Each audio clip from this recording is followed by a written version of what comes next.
ولا حول ولا قوة إلا بالله العلي العظيم أعوذ بالله من الشيطان الرجيم بسم الله الرحمن الرحيم الحمد لله الذي هدانا لهذا وما كنا لنهتدي لولا أن هدانا الله لقد جاءت رسل ربنا بالحق والصلاة والسلام على رسول الثقلين محبوب رب المغربين والمشرقين جد الحسن والحسين بالقاسم محمد اللهم صل على محمد وآل محمد وطيبين الطاهرين المعصومين ولعنة الله على أعدائهم أجمعين من الآن إلى قيام يوم الدين أما بعد فقد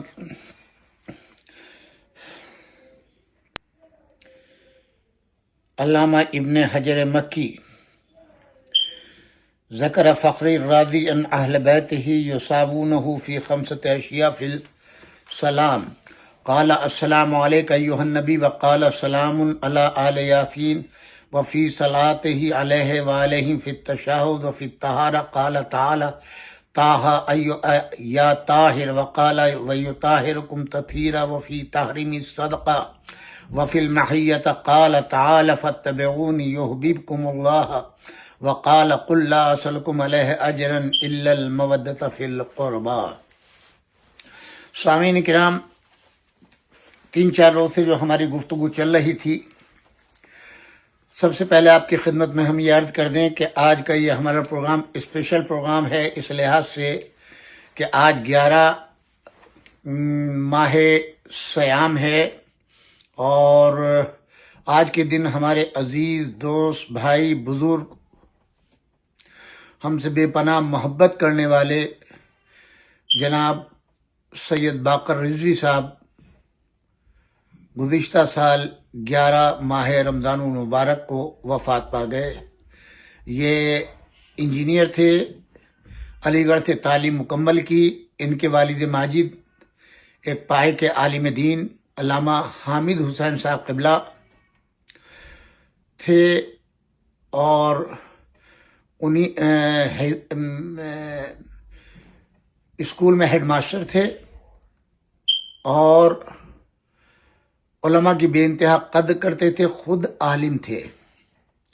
رہنے والے اشروی بہار کے تھے، لیکن پوری زندگی لکھنؤ کے نزدیک اتر پردیش میں ایک شہر ہے بہرائچ، وہاں مکمل زندگی کا سفر طے کیا اور جو تھوڑے بہت شیعہ تھے ان کو جمع کیا، خود وہاں امام باڑہ اور مسجد تعمیر کرائی اور ایک صاحبزادے آج بھی وہاں خدمت قوم، دین اور اہل بیت علیہم السلام کی کر رہے ہیں۔ 4 برادران ان کے یہاں آ گئے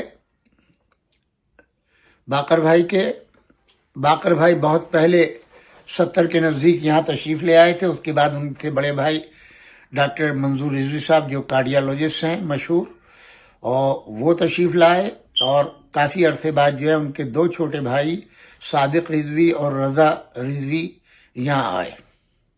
باقر بھائی نے علی گڑھ سے تعلیم مکمل کی۔ ان کے سب سے بڑے بھائی جناب سید محمد رضوی صاحب، وہ بھی انجینئر تھے اور لکھنؤ کے ایک عرصے تک چیف انجینئر رہے۔ ان سے چھوٹے بھائی جناب سید تہذیب الحسن رضوی صاحب، انہی نے بھی علی گڑھ سے تعلیم مکمل کی اور وہیں پر وہ پروفیسر رہے، وہیں ان کا انتقال ہوا۔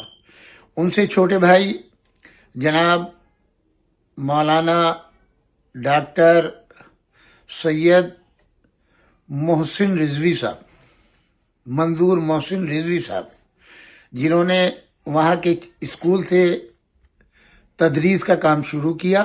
وہ صدر اللہ فاضل بھی تھے، ان سے بھی تعلیم مکمل کی اور ابتدا سے لے کے اور انتہا یعنی شیعہ تھیالوجی کے head of the department, professor اور ڈین تک رہے اور وہیں ان کا انتقال ہوا۔ امریکہ کے کئی سفر انہوں نے کیا۔ ان سے چھوٹے ڈاکٹر منظور رضوی صاحب ہیں، جناب سید محمد رضوی صاحب، تہذیب الحسن صاحب، مولانا منظور محسن صاحب قبلہ اور خود باقر بھائی، یہ رحمت پروردگار میں جا چکے ہیں۔ بقیہ جو برادران ہیں پروردگار ان کو سلامت رکھے، ان کی توفیقات میں گنوں گن اضافہ کرے۔ ڈاکٹر منظور رضوی صاحب یہ بھی 71-72 کے قریب یہاں تشریف لائے۔ آنے کے بعد گو کہ ان کا جو مشغلہ ہے وہ ڈاکٹری ہے، لیکن میرا ذاتی خیال یہ ہے کہ ان کو مولوی ہونا چاہیے تھا، اس لیے کہ انہوں نے دین کی بڑی خدمت کی ہے۔ 45 سے زیادہ کتابیں انہی نے خود بھی لکھی ہیں، اور یہ ساری دینی کتابیں ہیں جو زبان اردو اور انگلش کے اندر تیار کی ہیں، آئی ہیں۔ جناب زینب سلام اللہ علیہ کے اوپر تحفۃ العوام جو مشہور ہے ہند و پاک کے اندر، وہ اور بڑی بڑی کتابیں انہوں نے شائع کی ہیں۔ ابھی جناب ختیجہ کے اوپر کتاب آ رہی ہے، اور عزاداری میں نیو جرسی کے اندر سب سے زیادہ حصہ ان کا رہا ہے۔ نماز کے اوپر سب سے پہلی کتاب انہی کی آئی ہے، اور مولانا تلمیذ الحسن رضوی صاحب قبلہ ان کے سگے چچا صاحب بھائی تھے، یعنی مولانا اظہار الحسن صاحب قبلہ جو والد تھے مولانا تلمیذ صاحب کے، وہ علامہ حامد حسن صاحب قبلہ کے چھوٹے بھائی تھے۔ آج یہ کتابیں جو ہیں، اور کوئی لائبریری آپ کو ایسی نہیں ملے گی جہاں ڈاکٹر صاحب کی کتابیں نہ گئی ہوں۔ پیام امن کے نام سے انہوں نے ادارہ قائم کیا، اور اسی کے ساتھ مسلم فاؤنڈیشن قائم کی، جس کے تحت آج مسجد علی کے نام سے بہت بڑی مسجد، امام بارگاہ اور صادق اسکول، جعفریہ اسکول، یہ سب اسی کے تحت مسلم فاؤنڈیشن کے تحت چل رہا ہے۔ خدا ان سب کو سلامت رکھے، اور پروردگار عالم نہ معلوم کون سی دعا مولانا نے کی تھی اپنی اولاد کے لیے، اتنی کامیاب اولاد دین کے لحاظ سے بھی اور دنیا کے لحاظ سے بھی۔ اور باقر رضوی صاحب خاص طور سے، ویسے ان کے جو بقیہ بھائی ہیں ماشاءاللہ باقاعدہ حیات سب شاعر ہیں، اہل بیت کی شان میں قصیدہ و سلام کہتے رہتے ہیں، مگر ڈاکٹر منظور رضوی صاحب اور ہمارے باقر بھائی مرحوم، ان کا کوئی جواب نہیں ہے۔ ایک تو ان کی سب سے بڑی خوبی ہے نیو جرسی میں مجلس ہو اور یہ شریک نہ ہو، یہ ناممکن، محفل ہو یہ ناممکن۔ ایک عقائد کے لحاظ سے انتہائی مضبوط، اور باقر بھائی 8 محرم کو مجلس کرتے تھے، جس میں امریکہ میں آنے کے بعد سب سے پہلے میری ملاقات ہوئی تھی، اور جس میں وہ خود بھی جناب ابو الفضل العباس علیہ السلام کا مرثیہ میرانیز کا خود پڑھتے تھے، اور تا حیات 8 محرم کی مجلس میں مرثیہ پڑھا۔ کوئی محفل ایسی نہیں یہاں پر رہی جو ان کی ہین حیات کے اندر جو انہی نے اس محفل میں شرکت نہ کی ہو اور قصیدہ نہ پڑھا ہو۔ بہرحال آج وہ ہمارے دامن رحمت میں اللہ کی جا چکے ہیں، ہمارے درمیان میں نہیں ہے۔ جس قدر ہم افسوس کریں وہ کم ہے، جانا تو ہر ایک کو ہے، ہمیں اور آپ کو سب کو جانا ہے۔ تو آج ہم نے ان کی یاد میں یہ پروگرام رکھا ہے، انہی کے ایصال ثواب کے لیے، اور ان کی اہلیہ اور کے والدین اور ان کے اعزاء و اقارب کے لیے، ان کی فیملی سے یہ پروگرام آج کا ہمارا جو ہے وہ اسپانسر ہے ان کی طرف سے۔ تو میں نے اس حدیث سے شروع کیا ہے کہ جس میں علامہ ابن حجر مکی نے بھی اس روایت کو نقل کیا ہے کہ فخر الدین رازی جو ہے وہ کہتے ہیں 5 مقامات وہ ہیں جہاں رسول اللہ صلی اللہ علیہ وآلہ وسلم کے ساتھ ان کے اہل بیت جو ہیں وہ شامل ہیں۔ اس میں سب سے پہلے جو ہے وہ یہ ہے کہ سلام، کہ جس طرح خدا نے حضرت پر سلام کیا اور کہا السلام علیکہ ایھا النبی، اسی طرح حضرت کے اہل بیت پر بھی سلام کیا، فرمایا سلام علی آل یاسین، یعنی آل یاسین پر سلام ہو۔ تشہد پڑھتے وقت درود پڑھنے میں حکم دیا، رسول کے ساتھ ان کے اہل بیت پر بھی درود پڑھا کرو۔ نمبر 3 پاکیزگی کے رسول خدا سے خدا نے فرمایا اے طٰہٰ، اے طاہر، اور اہل بیت کے لیے فرمایا تم کو خدا پورا پاک و پاکیزہ رکھے۔ صدقے کے حرام ہونے میں جس طرح رسول پر حرام کیا، آپ کے اہل بیت پر بھی حرام کیا۔ محبت واجب ہونے خدا نے جس طرح مسلمانوں کو حکم دیا کہ رسول کو دوست رکھیں، اسی طرح فرمایا اے رسول مسلمانوں سے کہہ دو میرے قرابت مند یعنی اہل بیت کو بھی دوست رکھو۔ صواعق محرقہ صفحہ 89۔ اس کے علاوہ اصاف الراغبین ہے اور دیگر بہت سی کتابیں ہیں۔ علماء اسلام درود میں حضرت کے ساتھ آپ کی آل کا بھی ذکر کرتے ہیں، جیسے مولانا شاہ محمد سلیمان پھلواری رسالہ غم انہوں نے لکھا. دوسری کتاب میں محمد نے لکھا کہ جناب سیدنا و مولانا امام حسین علیہ جدی و علیہ الصلاۃ والسلام. اس کے علاوہ اور بھی بہت سے ہیں جنہی نے اس چیز کو نقل کیا ہے. علامہ شبلی نعمانی لکھتے ہیں کہ مامون کو اس پر بھی تسلی نہیں اور 7 بڑے بڑے عالموں کو جو مذہباً بہت بڑا اقتدار رکھتے تھے اپنے پاس طلب کیا اور گفتگو کی. یہ سب لوگ مسئلہ خلق قرآن میں مامون کے خلاف تھے مگر تلوار کے ڈر سے کیا ہے جو ان کا دل نہیں کہتا. اسحاق نے یہ فرمایا کہ مجمع عام میں پڑھ کر سنایا جس کی ہیبت نے بڑے بڑے ثابت قدموں کے عزم کو متزلزل کر دیا اور سب کے سب سچائی اور آزادی کو خیر بات کہہ کر سختی میں گزری. مامون کے ہم زبان ہو گئے. علامہ قواریری اور یہ جب دیکھا کہ پیروں میں بیڑیاں ڈال دی جائیں گی تو ایک رات اتنی سختی میں گزری تو ثابت ہو گیا کہ ان لوگوں اپنے عزم و استقلال کی نسبت جو حسن ظن تھا وہ صحیح نہ تھا. برحال مختصر یہ ہے کہ جو ہمارا موضوع بحث تھا وہ یہ تھا کہ کیا وجہ ہے اہل بیت اطہار علیہم السلام سے اتنا بغض اور اتنا کینہ کیوں ہے. رات میں مڈ نائٹ کے وقت ایک اتفاق سے ویڈیو آ گیا. نجف ٹی وی نے اس کو نشر کیا. پاکستان کا ویڈیو ہے اور سب کے سب علماء بیٹھے ہوئے ہیں اور یہ سب اہل سنت کے علماء ہیں, بڑے بڑے علماء. ان میں ایک عالم جو ہیں وہ جناب امیر علیہ السلام کے لیے جو حضور اکرم صلی اللہ علیہ وآلہ وسلم نے فرمایا ہے انا مدینۃ العلم وعلی بابھا, اور اس کی ڈیٹیل بیان کر رہے تھے, کتابوں کا حوالہ دے رہے تھے بڑے بڑوں کا. اور ایک خبیث مولوی مفتی حرام الدہر وہ منکر تھا. وہ کہہ رہا تھا سارے اصحاب برابر ہیں, کوئی فضیلت حضرت علی کو کسی صحابی پہ نہیں ہے, اور اس حدیث کا منکر تھا. جو دوسرے سنی عالم تھے انہوں نے باقاعدہ یہ کہا کہ تم لوگوں کا بغض حضرت علی سے جو ہے وہ اس وقت میرے سامنے ظاہر ہے اور ہمیشہ ظاہر ہوگا, اور اس کے اوپر کس صورت رسول اللہ نے لعنتیں کی ہیں ایسے افراد پر جو علی ابن ابی طالب علیہ السلام سے بغض رکھتے ہیں. وہ حدیثیں بھی انہوں نے سنائیں اور بتایا کہ تمہارے علماء جن کو جس مسلک کو جس فرقے کو تم مانتے ہو انہی علماء کو انہوں نے کوڈ کیا کہ ان کو تم مانتے ہو, ان کو مانتے ہو, ان کے مانتے ہو, یہی کہتے ہیں یہ صحیح ہے, ضعیف ہے تمہاری نظر میں. اور انہی لوگوں نے لکھا ہے کہ یہ حدیث جو ہے وہ صحیح ہے, اور انہوں نے کہا کہ میں سینکڑوں حوالے تمہیں دے سکتا ہوں اس حدیث. یہاں اس زمانے میں ایسے افراد, وہ حدیثیں جس کا انکار ممکن نہیں ہے, ان حدیثوں کا انکار آج کے اس زمانے کے اندر یہ خبیث جن کو نہ بنی امیہ کا وظیفہ ملتا ہے نہ بنی عباس کا ملتا ہے, یہ ملائن آج بھی ان حدیثوں کا انکار کرتے ہیں.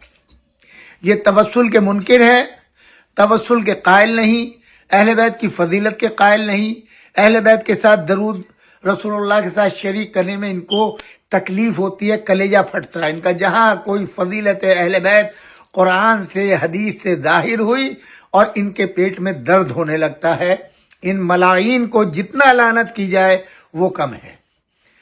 یعنی میں نے بعض علماء کے اہل سنت کے جو انصاف پسند ہے, یقین جانے ان کی ایسی ایسی چیزیں آپ کو ملیں گی. ایک عالم کا مکالمہ پڑھ رہا تھا, انہوں نے چیلنج کیا, انہوں نے کہا کہ ہماری سنیت کی بنیاد جو ہے وہ شیعت کے اوپر ہے, اور انہوں نے بتایا جو کہ اگر شیعہ جو ہیں وہ کافر ہیں اور شیعہ جو ہیں وہ بے دین ہیں, شیعہ کا اسلام سے کوئی تعلق نہیں ہے, تو انہوں نے کہا کہ بڑے بڑے جناب رسول خدا صلی اللہ علیہ وآلہ وسلم کی حیات طیبہ میں جو اصحاب اجل اصحاب رہے ہیں اور وہ کٹر شیعہ تھے, ان کی احادیث جو ہے تمہاری کتابوں میں لکھی ہوئی ہے, اور وہ دعویٰ کرتے تھے کہ ہم شیعان علی ابن ابی طالب ہیں. تو اگر وہ کافر, تو وہ بھی کافر کہلائیں گے جو اصحاب رسول معاذ اللہ جن کی رسول اللہ نے تعریف کی ہے. کیا جناب ابو ذر شیعہ نہیں کہلاتے ہیں؟ جناب سلمان فارسی, جناب مقداد اسود, جناب عمار یاسر, جناب ابو ذر, یہ سب کے سب وہ اصحاب ہیں جن کی تعریف رسول اللہ صلی اللہ علیہ وآلہ وسلم نے فرمائی ہے.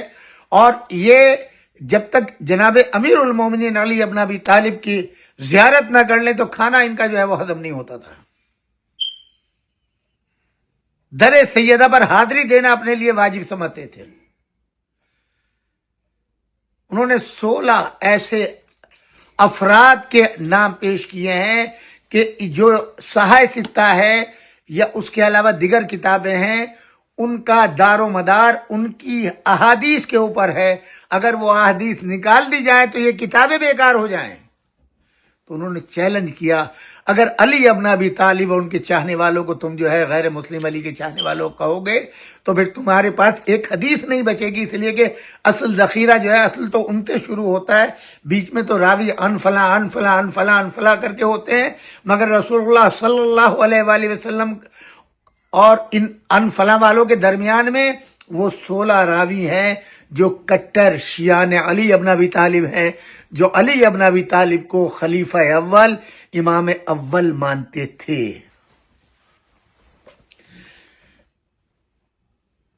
تو سامعین کرام، آمدم برسر مطلب میں نے عرض کیا تھا کہ حسینی بیگم کا ذکر کیا تھا جو الہ آباد کی رہنے والی تھیں، اور ان کے والد جو تھے وہ مولوی تھے، بڑے متقی پرہیزگار، عربی داں، عربی کے جو وہ ٹیچر تھے، اور ان کے ہاں کوئی اولاد نہیں تھی. وہ پورا میں بیان کر چکا ہوں اس سے قبل کی کیسٹوں میں.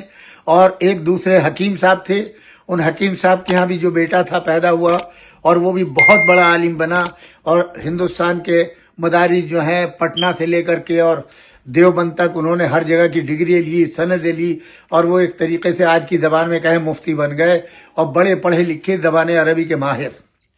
اور چونکہ حکیم صاحب اور ان مولانا صاحب میں بڑی دوستی تھی، اور حکیم صاحب اہل حدیث سے تھے، اور ماسٹر صاحب جو تھے مولانا یہ فقہ حنفی سے تھے، مگر جو مناظرے ہوتے تھے اس میں حکیم صاحب جاتے تھے کیونکہ بڑے ماہر تھے اور کئی زبانوں پر ان کو عبور تھا. ان کی دوستی کی وجہ سے ان کے بیٹے بیٹی کی شادی ہو گئی. حسینی بیگم جو ہے یہ امام حسین علیہ السلام کے صدقے میں ملی تھی، کیونکہ مولوی صاحب کی کوئی اولاد نہیں تھی. وہ پوری تفصیل میں بیان کر چکا ہوں.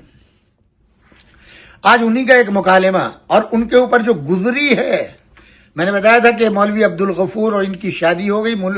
یہ بھی عالمہ تھی، اور ایسی عالمہ تھی کہ انہی نے جب ان کے باپ نے کہا بیٹے تم کو کیا انعام چاہیے کیا چاہیے، ہر مرتبہ وہ ایک ہی فرمائش کرتی تھی، مجھے جو بھی جدید کتاب آئی ہو وہ لا دے. وہی ان کا زیور تھا. کہتے تھے بس میری خواہش اور میری رضا یہ ہے، کیونکہ ایک ہی بیٹی تھی لہذا اسی پر اپنا سب کچھ نچھاور کرنا. جب ان کی ایک ہی خواہش اپنے باپ سے کی، جو بھی نئی کتاب آئے وہ خرید کے دینے. کتاب کی کیڑا تھی اور ماہر تھی. اور آپ یہ دیکھیں چونکہ تھی اہل سنت میں فقہ حنفی میں، مگر چونکہ امام حسین علیہ السلام کے توسل سے، امام کے تعزیے کی خاطر، امام کی مجلس کی خاطر یہ پیدا ہے. وہ بھی میں نے بتایا تھا کہ ان کے والد جو مولانا تھے ان کی ہدایت کیسے ہوئی تھی، تعزیے کے ذریعے.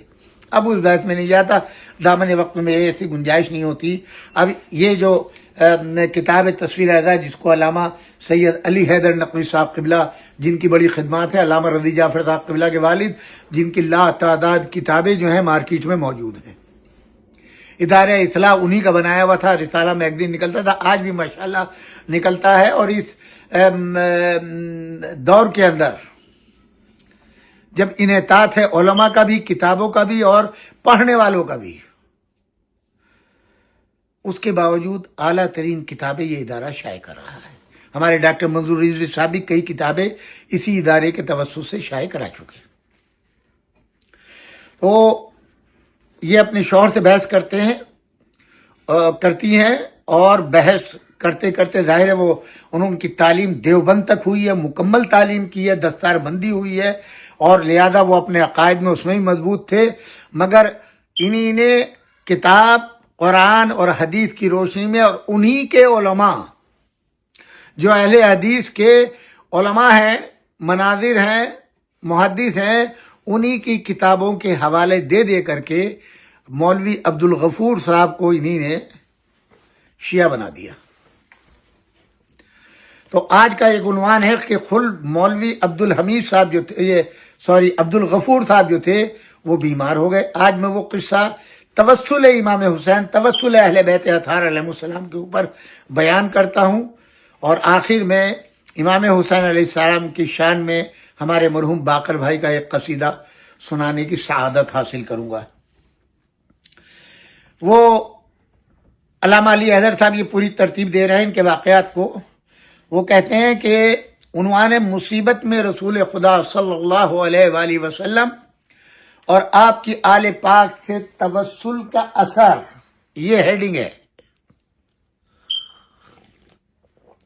صفحہ 37 کے اوپر 37 پیج نمبر۔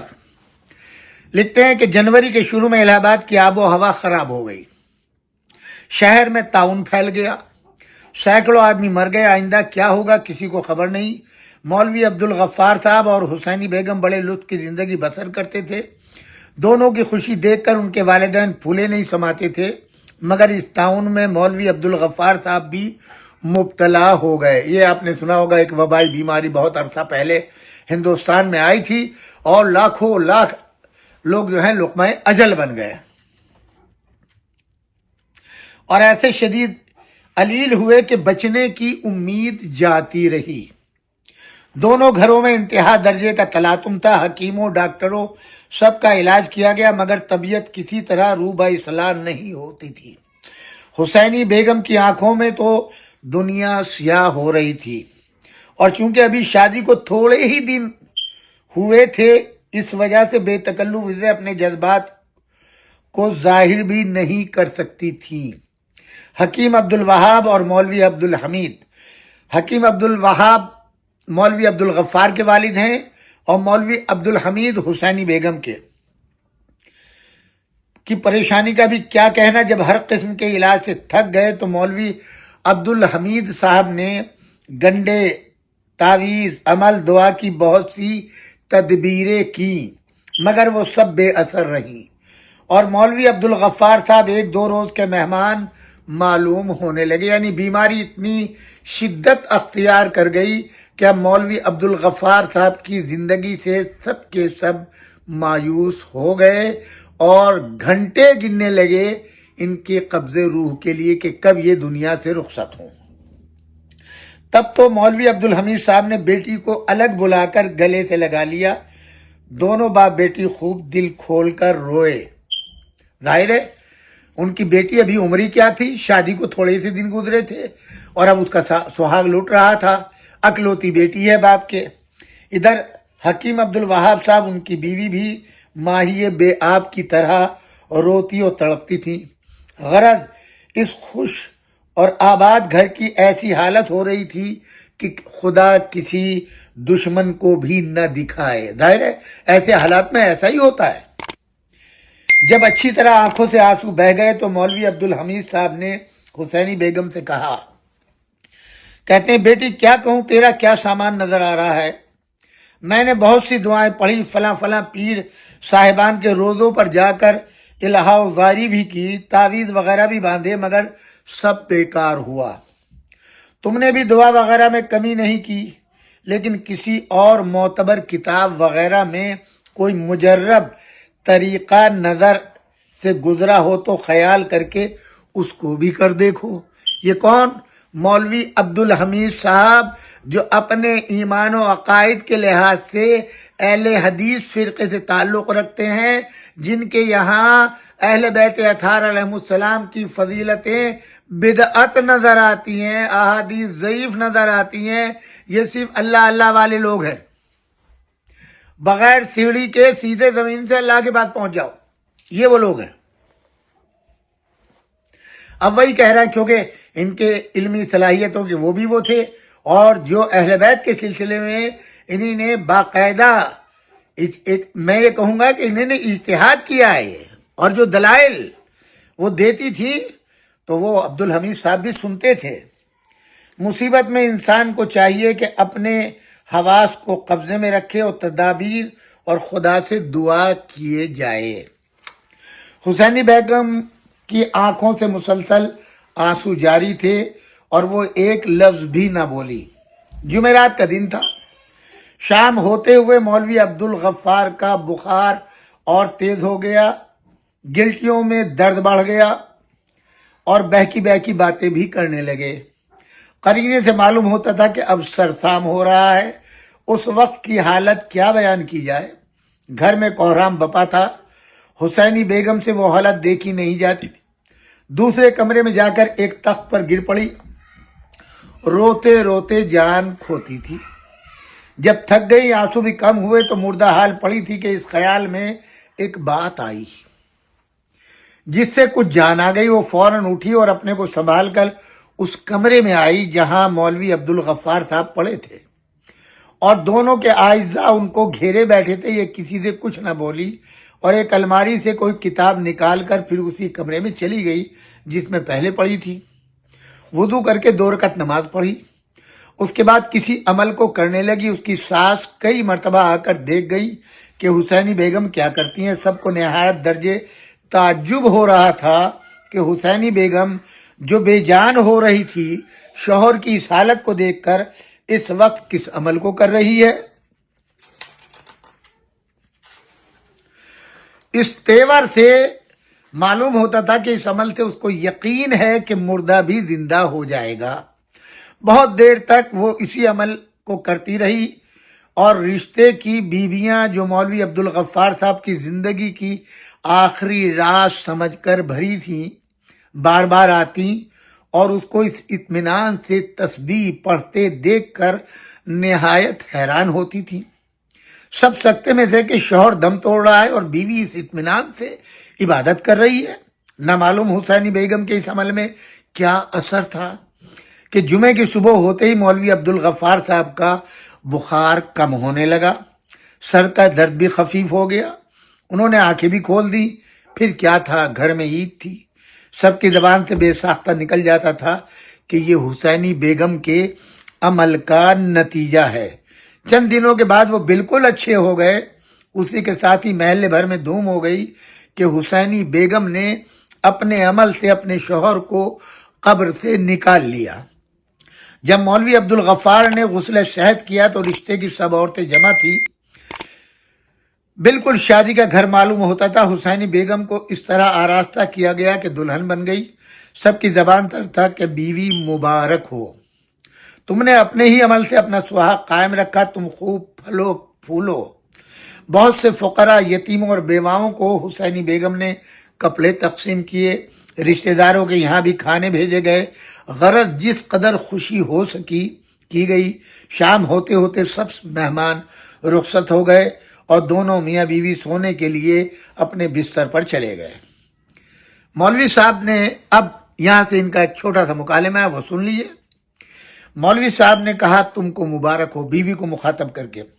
حسینی بیگم نے کہا خدا کا لاکھ لاکھ شکر ہے، اس نے تم کو اور تمہارے ساتھ مجھ کو بھی زندہ کر دیا۔ مولوی صاحب مگر تم نے کون سا عمل کیا تھا؟ حسینی بیگم نے کل واقعات بیان کی اور کہا جب ہر طرح مایوسی ہو گئی اور تمہاری حالت آخری معلوم ہونے لگی تو میرے دل میں آیا کہ حضرت رسول خدا صلی اللہ علیہ وآلہ وسلم اور آپ کی آل پاک سے توسل کرنا چاہیے۔ مولوی صاحب نے پوچھا پھر تم نے کیا کیا؟ حسینی بیگم نے کہا میں نے 2 رکعت نماز پڑھ کر 1000 مرتبہ حضرت پر اور حضرت کی آل پر درود پڑھا اور تمہاری صحت کی دعا پڑھی۔ مولوی صاحب یہ اپنے دل سے کیا یا کسی کتاب میں دیکھا تھا؟ حسینی بیگم اپنے دل سے کیا کرتی؟ البتہ کتابوں میں نظر سے گزرا تھا، اس وقت بے بسی میں یاد آ گیا۔ مولوی صاحب ذرا کسی کتاب کی عبارت مجھے بھی سناؤ۔ حسینی بیگم ایک کتاب نکال لائیں اور کہا یہ لیجئے ملاحظہ کیجئے۔ علامہ ابو بکر علامہ شاہمودی نے بیان کیا ہے کہ شیخ صالح موسیٰ نے جو نابینا تھے بیان کیا کہ ایک دفعہ وہ سمندر کا سفر کر رہے تھے کہ شدید طوفان آیا اور کشتی ڈوبنے لگی۔ اسی وقت میری آنکھ لگ گئی تو حضرت رسول، اب اس میں کشتی میں یہ اکیلے نہیں تھے بلکہ بہت سے مسافر تھے، کہتے ہیں کہ میری آنکھ لگ گئی تو حضرت رسول خدا صلی اللہ علیہ وآلہ وسلم کو خواب میں دیکھا۔ آپ مجھ سے فرماتے ہیں ان کشتی والوں سے کہو 1000 مرتبہ کہیں اللہم صلی علی سیدنا محمد واہل بیتہ صلاۃ تنجینا بہا من جمیع الاحوال والآفات وتقضی لنا بہا جمیع الحاجات وتطہرنا بہا من جمیع السیئات وترفعنا بها عندك اعلی الدرجات وتبلغنا بها اقصى الغابات من جميع الخيرات في الحیات و بعد الممات۔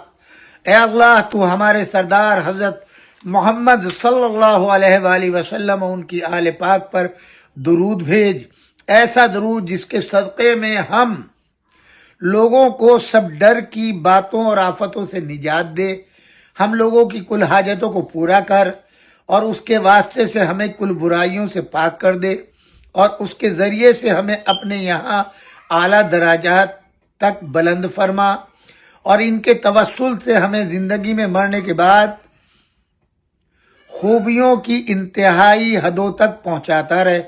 یہ خواب دیکھ کر میں جاگ گیا۔ یہ شیخ صالح موسیٰ کہتے ہیں کہ یہ خواب دیکھ کر میں جاگ گیا اور کشتی کے لوگوں سے اس خواب کی خبر دی، جس پر ہم سب لوگوں نے حضرت رسول خدا صلی اللہ علیہ وآلہ وسلم اور آپ کی آل پاک پر اسی طرح درود پڑھنا شروع کیا۔ یقین کریں کہ ابھی ہم لوگ 300 درود پڑھنے پائے تھے کہ خداوند عالم نے حضرت محمد مصطفیٰ صلی اللہ علیہ وآلہ وسلم اور آپ کی آل پاک کی برکت سے اس مصیبت کو رفع کر دیا کہ طوفان جاتا رہا، کشتی ڈوبنے سے بچ گئی اور ہم لوگ دوبارہ زندگی پا گئے۔ مولوی صاحب نے پوچھا یہ کس کتاب میں ہے؟ حسینی بیگم نے کہا کتاب رفشت الساوی مطبوعہ مصر صفحہ 33، اور اسی کتاب کے 33 میں یہ عمل بھی لکھا ہے کہ حضرت رسول خدا صلی اللہ علیہ وآلہ وسلم نے حضرت علی علیہ السلام سے فرمایا جب تم کو کسی بات کا ڈر ہو تو یوں دعا کرو، اللہم صلی علی محمد وآل محمد، اللہم انی اسألک بحق محمد وآلہ ان تکفینی ما خاف واحذر فإنک وتکفی ذالک الامر۔ اے اللہ تو حضرت محمد صلی اللہ علیہ وآلہ وسلم اور ان کی آل پر درود بھیج۔ اے اللہ میں تجھ سے محمد صلی اللہ علیہ وآلہ وسلم اور ان کی آل کا واسطہ دے کر سوال کرتا ہوں کہ جس بات سے میں ڈرتا ہوں اور بچنا چاہتا ہوں اس سے تو میری حفاظت کر، کیونکہ تو یقیناً اس مشکل کے لیے کافی ہے۔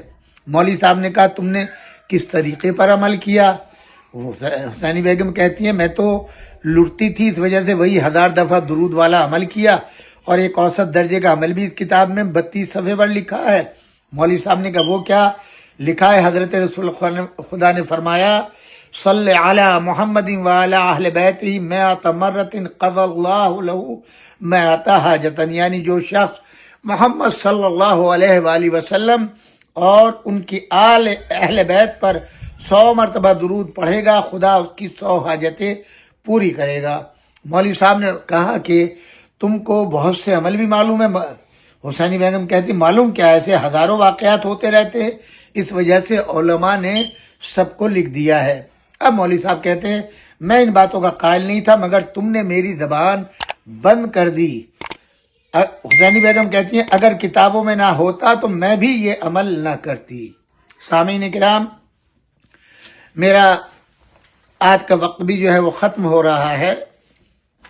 انشاءاللہ اس سلسلے کو ہم آگے بڑھائیں گے چونکہ محدود وقت ہے، اور ہمارے باقر بھائی کے ایصال ثواب کے لیے ان کی فیملی کی طرف سے یہ پروگرام ہے، اور جیسا کہ میں نے وعدہ کیا تھا کہ باقر بھائی کا ایک قصیدہ امام حسین علیہ السلام کی شان میں، یہ بھی میں آپ کو بتا دوں ماہ شعبان میں امام حسین علیہ السلام، جناب ابو الفضل العباس علیہ السلام اور حضرت امام زمانہ علیہ السلام، ان تینوں ہستیوں کے سلسلے میں 15 شعبان کے بعد 17، 18 جو بھی نزدیک تاریخ ہوتی ہے اس میں رضوی فیملی یعنی ڈاکٹر منظور رضوی صاحب کی فیملی اور باقر بھائی کی فیملی، ان کی طرف سے مشہور جشن ہوتا آ رہا ہے جو 40 سال سے اوپر کا ہو گیا، اور اس میں ترہی محفل ہوتی ہے، یعنی غیر ترہی پہلے پڑھتے ہیں اس کے بعد میں ترہی محفل ہوتی ہے، اور 2-3 مہینہ پہلے باقاعدہ مصرع طرح دیا جاتا ہے۔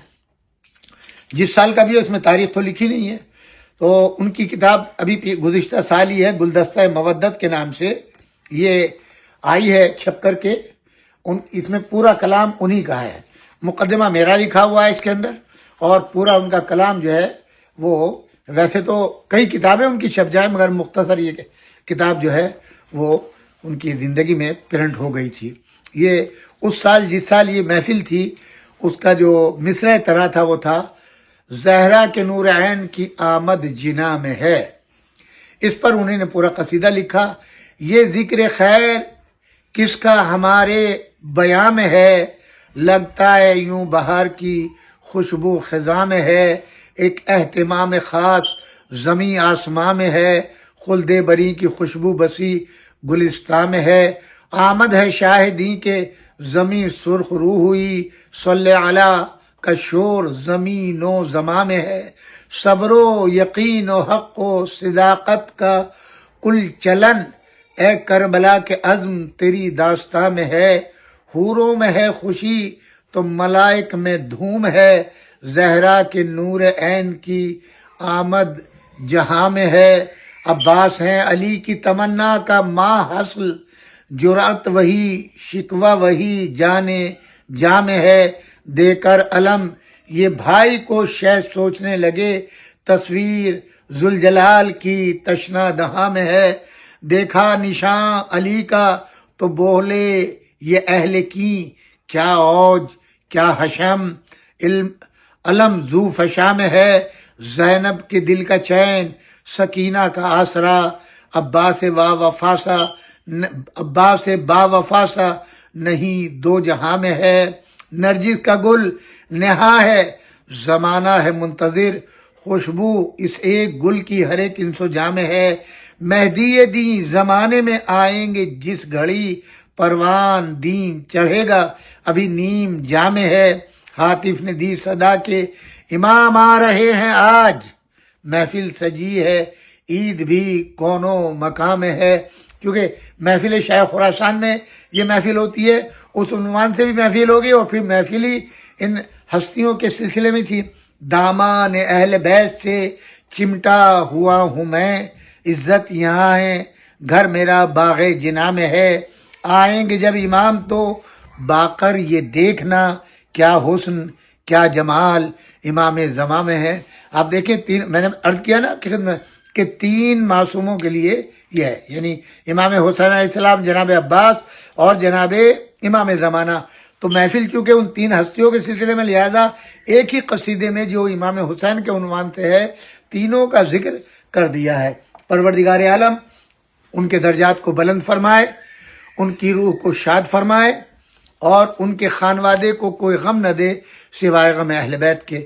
انہی کلمات کے ساتھ آپ سے تمام حضرات سے گزارش ہے کہ باقر بھائی کے والدین اور ان کی اہلیہ رضیہ بھابھی کے والدین، بالخصوص علامہ حامد حسین صاحب قبلہ مرحوم اور ان کے بھائی علامہ اظہار الحسنین صاحب قبلہ،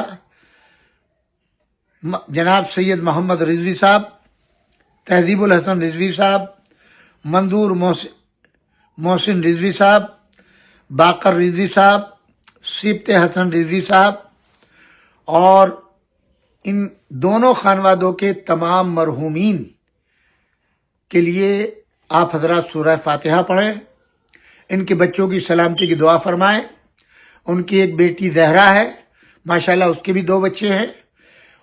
ان کی صحت و سلامتی، ان کے خانوادے کی صحت و سلامتی، باقر بھائی کی اہلیہ بیمار رہتی ہیں، ان کی صحت و سلامتی کے لیے، رضوی خانوادے کے تمام مرحومین کے لیے، مولانا سید تلمیذ الحسنین رضوی، میرے والدین، آپ تمام سامعین کے مرحومین کے لیے سورۃ الفاتحہ کی گزارش ہے. انشاءاللہ کل اسی وقت آپ سے ملاقات ہوگی. والسلام علیکم جمیعاً ورحمۃ اللہ وبرکاتہ.